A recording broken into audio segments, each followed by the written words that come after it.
સરહદી વિસ્તાર ધરાવતા વાગડ વિસ્તારના હડપ્પન સંસ્કૃતિના અવશેષો મળી આવેલા ખડીર દ્વીપ સમૂહના રતનપર ખડીર ખાતે સામાજિક સંસ્થા તથા સ્થાનિક ખડીર પોલીસ અને હડપ્પન હોમસ્ટેના સંયુક્ત ઉપક્રમે બ્લડ ડોનેશન કેમ્પનું આયોજન કરવામાં આવ્યું હતું.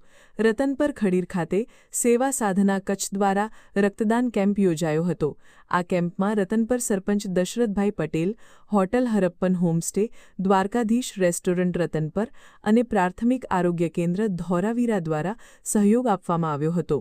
અદાણી સંચાલિત જીકે જનરલ હોસ્પિટલના પેથોલોજી વિભાગના વડા ડોક્ટર જિજ્ઞાબેન ઉપાધ્યાયના માર્ગદર્શન હેઠળ કાર્યરત બ્લડ બેંક ટીમમાં ડોક્ટર જય પટેલ, ડોક્ટર મિલન Bhojani, blood bank councillor Darshanbhai Raval, Nikesh પોકાર અને ડેવિડભાઈએ સેવા આપી હતી.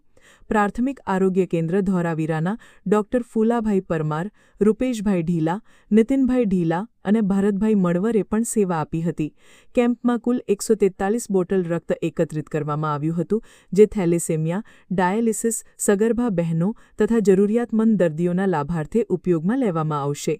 કેમ્પ દરમિયાન ખડીર પીઆઈ એમ.એન. દવે, જયરામભાઈ ઢીલા, સચિનભાઈ ઢીલા, વિષ્ણુભાઈ ચાવડા, દશરથસિંહ જાડેજા, મહાવીરસિંહ જાડેજા, અજયસિંહ ઝાલા, ધંભા સોઢા, મોહનભાઈ ઢીલા, કરશનભાઈ ગઢવી, પોપટજી ઠાકોર, પ્રદીપભાઈ ઢીલા, અમિતભાઈ છાંગા, લાલજીભાઈ રબારી અને સરપંચ દશરથભાઈએ વ્યવસ્થા સંભાળી હતી. આ અગાઉ પણ 2 વખત સેવાકીય પ્રવૃત્તિઓ માટે બ્લડ ડોનેશન કેમ્પનું આયોજન કરવામાં આવ્યું હતું.